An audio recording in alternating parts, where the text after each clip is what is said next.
প্ৰিয় বন্ধু বান্ধৱী সকল কি খবৰ আপোনালোকৰ আশা কৰো সকলো ভালে কুশলে আছে আৰু প্ৰভু ভগৱন্তই সকলোকে ভালে কুশলে ৰাখক তাকেই কামনা কৰি আজি মোৰ ভিডিঅটো মই আৰম্ভ কৰিবলৈ ওলাইছো আজিৰ পৰা এসপ্তাহৰ আগত মই আপোনালোকৰ মাজলৈ এটা ভিডিঅ আগবঢ়াইছিলো ফেচবুকত আৰু হেতুত বহুতে সুন্দৰ সুন্দৰ মন্তব্য কৰিছে গতিকে সেই কাৰণে ভাবিলো আকৌ এই ভিডিঅটোৰ আপোনালোকৰ মাজলৈ আনো মানে যেতিয়া মই সেই ভিডিঅটো দিছো ভিডিঅটো দিওঁতে কেজনমান তেওঁলোকে কিছু মন্তব্য কৰিছে সেয়ে ভাবিছো মই আপোনালোকক কথাটো প্ৰথম কথাটো হৈছে যে স্বামীহাৰা মহিলা এগৰাকীয়ে যদি কাৰোবাক মানে আখৈ নিদিয়ে খাতিৰ অসমীয়াত ক'বলৈ গ'লে কাৰোবাক যদি আখৈ নিদিয়ে তেতিয়া হলে কোনো এজন পুৰুষে সেই স্বামীহাৰা মহিলাগৰাকীক বেয়া প্ৰস্তাৱ দিব নোৱাৰে এতিয়া মই কম মোৰ প্ৰেক্টিকেলৰ ফালৰ পৰা মোৰ বান্ধৱী দুগৰাকীমান আছে তেওঁলোকৰ স্বামী নাই ঢুকুৱা বেছি দিনো হোৱা নাই মই এটা কথাটো কম আপোনালোকক ঠিক আছে দেই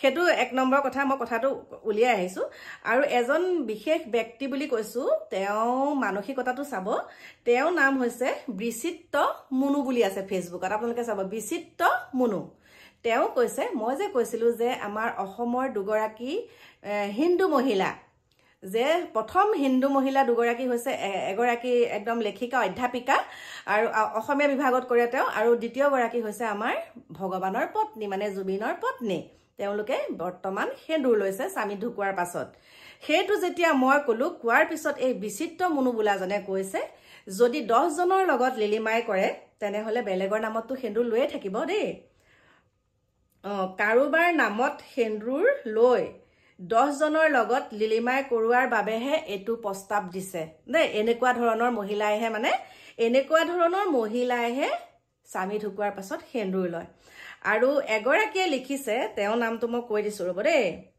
তেওঁ হৈছে এগৰাকী মহিলা গতিকে মই এইকিটা স্ক্ৰিনশ্বট কিয় মাৰি থলো মই আপোনালোকক ক'ব লাগে এগৰাকী হৈছে কৰবী ডেকা এইটো এনেকে মাৰি থৈছো দেই আৰু স্ক্ৰিনশ্বট মাৰিব নোৱাৰা কৰি থৈছে মই এইটো ফোনৰ পৰা সেইটো ফোনলৈ এনেকে ফটো মাৰিহে ৰখাইছো এ চাওক কৰবী ডেকা তেওঁ কৈছে যে এই যে স্বামীহাৰা মহিলাসকলৰ ওপৰত যে মই কৈ আছো যে সঁচাকে বহুত বেয়া ধৰণৰ প্ৰস্তাৱ কিছুমান দিয়ে যেতিয়া যিকোনো এটা কামত যেতিয়া যাব লগা হয় ঘৰখনৰ পৰা ওলাই তেতিয়া মানে প্ৰথমতে কি হয় আমিতো মানুহ এজনৰ লগত কথা পাতিলে মুখলে চাই কথাই পাতিব লাগিব চকুলে চাইতো কথাই পাতিব লাগিব হয় এতিয়া তেওঁ কৈছে আখৈ মহিলাগৰাকীহে বোলে প্ৰথম দিয়ে বহুতো মহিলা এনেকুৱা ভুক্তভোগী মহিলা আছে আপোনালোকে মন দি শুনিব বহুতো ভুক্তভোগী মহিলা আছে তেওঁলোকৰ লগতো তেনেকুৱাখিনি হৈ থাকে কিন্তু প্ৰকাশ কৰিলে কি কয় জানেনে তাই চাগে বদমাছ তাই নিজে বদমাছ মানে পটককে মহিলাগৰাকীৰ গাত দুখটো দিয়ে মই এতিয়া প্ৰথম এটা উদাহৰণ দিছো মোৰ এগৰাকী বান্ধৱীগৰাকীৰ হাজবেণ্ডৰ মানে কৰ্কট ৰোগত আক্ৰান্ত তাৰপিছতে কৰ্কট ৰোগত আক্ৰান্ত আৰু তাই কি কৰিলে মানে মই ডক্টৰৰ ওচৰত লৈ গৈ পেলাই হাজবেণ্ডক লৈ গৈছো তাই অকলশৰীয়া লৈ কৰি গলো যোৱাৰ পিছত হাজবেণ্ডে মানে কৈছে আৰু ট্ৰিটমেণ্ট কৰিলে কৰাৰ মেলাৰ পিছত কৈছে যে বেছি দিন জীয়াই নাথাকিব ডক্টৰজনে ক'লে যে তোমাৰ যদি কিবা প্ৰব্লেম হয় এই মোৰ নম্বৰটো লৈ যোৱা তুমি ফোন কৰি দিবা মই সকলোখিনি বুজাই দিম মেডিচিনটো কেনেকৈ খাব লাগে দেই হল কথা হল সাধাৰণ মানুহ গুচি আহিলে তাৰপিছতে মানুহজনটো ঢুকাই থাকিলে মানুহজন ঢুকুৱাৰ পিছতে মানে কিবা এটা আৰু মানুহজন যেতিয়া ঢুকাই থাকিলে মাজে মাজে মানে ডক্টৰজনে ফোন কৰি থাকে মাজে মাজে ফোন কৰে মানে কয় আৰু কেনেকৈ আছে পেচেণ্টজন কি কথা তাৰপিছত তাই মানে তেনেকৈ কথা বতৰা পাতে আৰু এদিন হঠাতে কি হ'ল সেই ডক্টৰজনে ভিডিঅ' কল কৰিছে ভিডিঅ' কল কৰি পেলাই মানে কিছুমান প্ৰস্তাৱ দিছে তাৰপিছতে কথাটো লগে লগে মোক ক'লে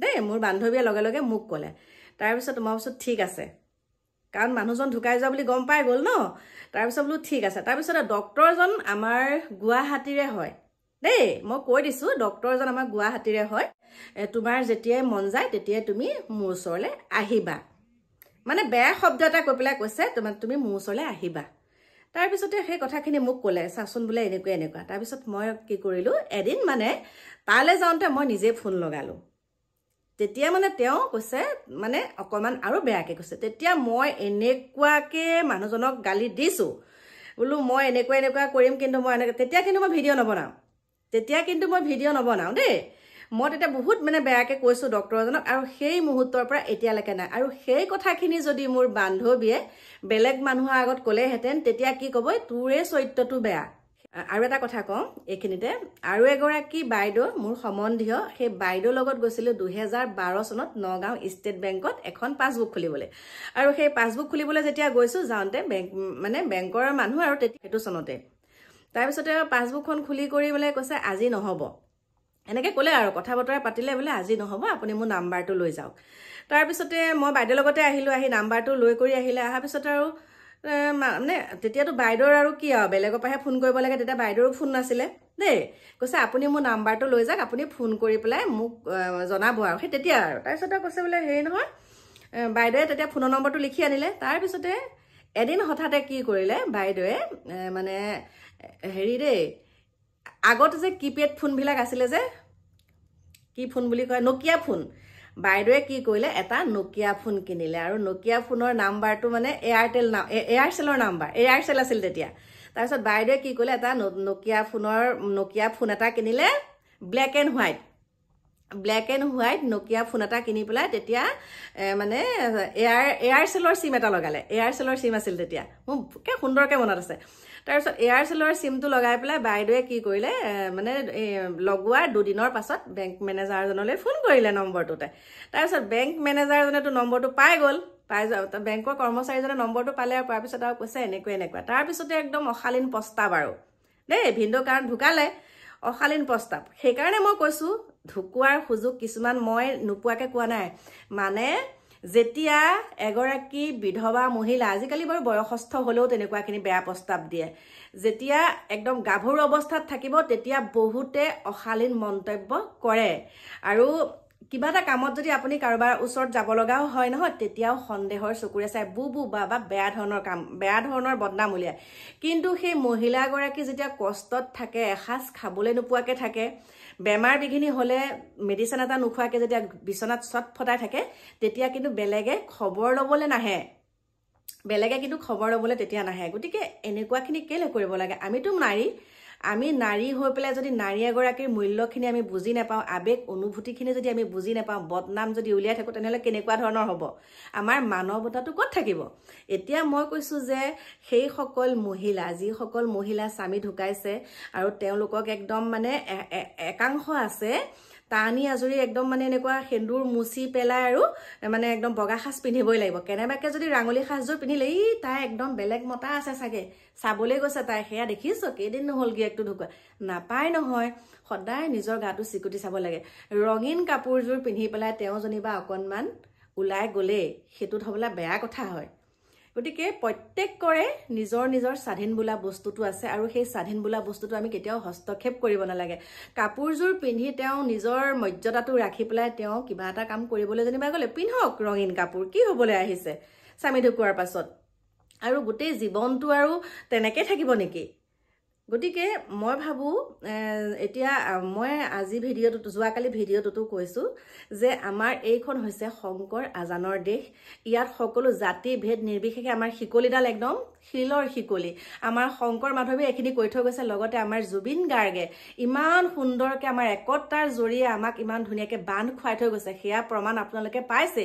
গতিকে তেওঁলোকৰ ইছলাম ধৰ্মী লোকসকলে চাওক কি সুন্দৰকৈ তেওঁলোকৰ অনুষ্ঠানত কেতিয়াও গান বাজনা নকৰে, কিন্তু কি কৰিছে এতিয়া, ইমানেই ভাল পায় তেওঁলোকে, ইমানেই সুন্দৰকৈ তেওঁলোকে আমাৰ জুবিনক আঁকোৱালি লৈছে, ভগৱান বুলি মানিছে, তাৰপিছত জুবিনৰ গান বজাইছে। তেওঁলোকৰ ধৰ্মীয় অনুষ্ঠানত কিন্তু কেতিয়াও হোৱা নাছিলে, তেওঁলোকে এইটো একদম ইতিহাস সলনি কৰিছে। গতিকে আমাৰ যেতিয়া একাংশ মহিলাৰ নিজেই নিজকে শেষ কৰি পেলাইছে, তাৰ উদাহৰণস্বৰূপে মই আপোনালোকক কৈছোঁ, আপোনালোকে হয়তো জানে বহুত মৰমৰ, সকলোৱে বহুত মৰম দিছে পংকী প্ৰডাকশ্যন, আমাৰ ওচৰতে হয় খৰা গাঁৱত ঘৰ দেই। আৰু পংকীক সকলোৱে মৰম চেনেহ কৰিছে। পংকী ইমান সৰুতে তেওঁ স্বামী ঢুকাইছে, আৰু পংকীক বহুত কষ্ট দিছে, ওচৰৰ মানুহে শাৰীৰিক মানসিক বহুত কষ্ট দিছিলে কিন্তু, আৰু তেওঁলোক তাইক বুলি, আৰু সেই পংকীক যে নিজৰ পৰিয়ালৰ মানুহে, স্বামীৰ ঘৰৰ ফালৰ তাই ইণ্টাৰভিউ এটাত পাইছিলোঁ, পংকীকো তেনেকৈ কিন্তু বেলেগে বেয়া প্ৰস্তাৱ দিছিলে। আপোনালোকে জাম্পিং স্পাইডাৰ ষ্টুডিঅ'ত পংকী প্ৰডাকশ্যনৰ যিটো ব্ৰডকাষ্টত গৈছিলে নহয়, আপোনালোকে চাব। এই পংকীকো কিন্তু, তাই বহুত সাহসী ছোৱালী, পংকীকো কিন্তু বহুত বেয়া প্ৰস্তাৱ দিছিলে। মইনো ইয়াত ক'ত মিছা কথাটো ক'লোঁ যে যদিহে আৰু অকণমান কম বয়সীয়া ছোৱালী বিধৱা হয়, তেনেহ'লে বেলেগে বহুত বেয়া প্ৰস্তাৱ দিয়ে। গতিকে যদি সেন্দুৰকণ লৈ থাকে নহয়, বেয়া প্ৰস্তাৱ দিব নোৱাৰিব, একদম বোৱাৰী দেই, গিৰিয়েক আছে দেই, তেনেকুৱা ধৰণৰ কথা, গিৰিয়েক আছে দেই, বেয়া কথা ক'ব নোৱাৰি। সেইটো কথাই আপোনালোকক কৈছোঁ যে যেতিয়া সেন্দুৰকণ ল'ব নিজৰ মনত এটা সাহস থাকিব, সাহস বাঢ়িব। আৰু চাবচোন যেতিয়া উকা কপাল, উকা কাপোৰ, চাৰিওফালে অন্ধকাৰ, কোনো নাই, কেনেকুৱা এটা মানসিক ৰোগত ভুগি যাব বাৰু। গতিকে সেন্দুৰকণ লোৱা সেইটো নিজৰ, সেইটো মানে স্বাধীন। স্বামীজনে কাপোৰ আৰু সেন্দুৰ কিয় পিন্ধায়? আজীৱনৰ কাৰণে পিন্ধায়। গতিকে সেইখিনি দায়িত্ব, সেইখিনি মই ভাবোঁ সেইখিনি স্বাধীন আছে, স্বাধীন আছে। এগৰাকী নাৰীৰ, প্ৰত্যেকগৰাকী নাৰীয়ে সেইটো স্বাধীন, সাজযোৰক লৈ আৰু মানে সেন্দুৰকণক লৈ। গতিকে সেইখিনি আমাৰ অধিকাৰ নাইকিয়া। কাৰোবাক নল'বি, এইটো নিপিন্ধিবি, এইটো নকৰিবি বুলি ক'বলৈ আমাৰ সেইটো অধিকাৰ নাই। আৰু গতিকে চাওক, মই বেয়া পাব নালাগে, এই দুগৰাকীয়ে যেন এনেকুৱা বেয়া মন্তব্য দিছে যে সেন্দুৰকণ স্বামী ঢুকোৱাৰ পাছত যদি লয় 10 জনৰ লগত লিলিমাই কৰি থাকে যে সেই তাৰে কোনোবা এজনৰ নামত বোলে লয়। ইমান নিচ মানসিকতা কেনেকৈ হ'ব পাৰে বাৰু? তেনেকৈ জানো এজন পুৰুষে তেনেকৈ এগৰাকী মহিলাক সন্মান কৰিছেনে বাৰু? সেয়া তেওঁ কাৰ পেটৰ পৰা জন্ম হৈছিলে? আমাৰ মহিলাৰ কথা কৈছোঁ। প্ৰথম এগৰাকী নাৰীয়ে সৃষ্টি কৰে। এটা কথা মনত ৰাখিব সকলোৱে, নাৰীয়ে সৃষ্টি কৰে, নাৰীয়ে কিন্তু কেতিয়াও ধ্বংস নকৰে দেই। গতিকে মোৰ প্ৰিয় বন্ধু বান্ধৱীসকল, মই আপোনালোকক উদাহৰণ দিছোঁ এতিয়া যে এনেকুৱাখিনি হ'লে বিধৱা মানুহক কেনেকুৱা চকুৰে চায়। মাংগলিক অনুষ্ঠানত গ'লে সেই এজনীক চুবলৈ নিদিবি, এনেকুৱা হৈছে। নিজৰ পুত্ৰ, জন্ম দিয়া পুত্ৰৰ, মই বাৰু আগতে এনেকুৱা ভিডিঅ' বনাইছোঁ বাৰু, নিজৰ পুত্ৰ, একমাত্ৰ পুত্ৰৰ বিয়াত যদি মাকে টেকেলি নধৰে, মানে মাক হেৰি নহয় যে, মানে স্বামীহাৰা বিধৱা মহিলাই বোলে টেকেলি ধৰিলে অমংগল হয়। একেবাৰে মিছা কথা, একদম মিছা কথা। নিজৰ পুত্ৰৰ বিয়াত যদি মাকে টেকেলি নধৰে কোনে ধৰিব বাৰু? গতিকে মোৰ প্ৰিয় বন্ধু বান্ধৱীসকল, আমি সকলো একগোট হৈ থাকিব লাগিব। আমিনো পৃথিৱীত যিকেইটা দিন থাকোঁ, এইবিলাক মানে কাজিয়া পেচাল, জেদা জেদি, এইবিলাক ভাৱ পৰিত্ৰাণ কৰি যোনে যেনেকৈ ভাল পায় শালীনতা ৰাখি তেনেকেই থাকিলেই ভাল। মানে কাকো বাধা দিব নালাগে, জবৰদস্তি কৰিব নালাগে, এইটো নকৰিবি, সেইটো নকৰিবি, সেইটো নকৰিবি। মানে তেনেকুৱাখিনি কৰাতকৈ আপুনি পাৰিলে অকণমান সহায়হে কৰিব। কোনোবাই যদি কিবা কয় সহায় কৰিব। কথা এষাৰ আছে যে হলা গছ দেখিলে সকলোৱে বাগি কুঠাৰ মাৰে, তেনেকুৱা হ'ব কেতিয়াও নালাগে। মোৰ চকুৰ আগত যদি কোনোবাই তেনেকুৱাখিনি কৰে, কিন্তু মই লগে লগে মই প্ৰত্যুত্তৰটো দি দিওঁ। সেইকাৰণে মানুহে মোক কয় মুখখন চোকা। যদি সঁচা কথাত মানুহে মুখখন চোকা বুলি কয়, কৈ থাকক, সেইটোনো কি আৰু। সঁচা কথাত মানুহে মুখখন চোকা বুলি কওক। এতিয়া চাওক, এগৰাকী বিধৱা মানুহ খাবলৈ পোৱা নাই এসপ্তাহলৈকে দেই, এসপ্তাহলৈকে ধৰক ঘৰত চাউল মুঠিও নাই। কোনোবাই যেনিবা ঘৰত কোনোবা এজন মানুহে বা পৰিয়ালৰ মানুহ এজনেই হওক বা কোনোবা মিতিৰৰ ল'ৰা এজনেই হওক চাউল কেইটামান দিলেহি ন, সেইটো ক'ৰ পৰা আহিলে, সেইটোক চাগে পতাই লৈছে, এনেকুৱালৈকে শুনিছোঁ। তেতিয়া মই মুখে মুখে কাজিয়া কৰোঁ। মই তেতিয়া কওঁ, কিয় এইটো কৰিছে? অতদিন যে মানুহগৰাকীয়ে খোৱা নাই, আপুনি কিবা দিছিলেহি নেকি? এতিয়া এওঁ দিওঁতে আপুনি কিয় এনেকুৱাখিনি কৰে? গতিকে সেইবিলাক মই যুক্তি ধৰোঁ কাৰণে মোক বেয়া পায়। গতিকে মোৰ প্ৰিয় বন্ধু বান্ধৱীসকল, কি ক'ম, এইখিনি আছিল আজি আপোনালোকক ক'ব লগা। গতিকে লগ পাম আপোনালোকক নতুন এটা ভিডিঅ'ৰ সৈতে। এতিয়া বাই বাই। আৰু আপোনালোকক যে মই কৈছিলোঁ ডক্টৰেও বেয়া প্ৰস্তাৱ দিয়ে, আচলতে ডক্টৰ বুলিয়ে নহয়, বহুতে একাংশ আছে তেনেকুৱা সুবিধাবাদী। 1 কেজি দালি দি পেলাইও প্ৰস্তাৱ আগবঢ়োৱা এনেকুৱা পুৰুষ আছে, উদাহৰণ আছে। আজি দালি 1 কেজি দিওঁ, এওঁৰ লগত ৰিলেশ্যনত থাকোঁ, এনেকুৱাও মানে এইগৰাকী বিধৱা মানুহে এইগৰাকীক দালি 1 কেজি দিলেই মানে বেয়া প্ৰস্তাৱটো তেনেকুৱালৈকে দিয়ে। গতিকে লাষ্ট মই মানে একদম মুখা খুলিবলৈহে মানে মন যায় আৰু। গতিকে সেইকাৰণে অকণমান মুখ চম্ভালি কথা ক'ব লাগে। পুৰুষ হ'ল বুলিয়েই মানে নাৰীক পণ্য সামগ্ৰী বুলি ধৰাটো ভুল ধাৰণা।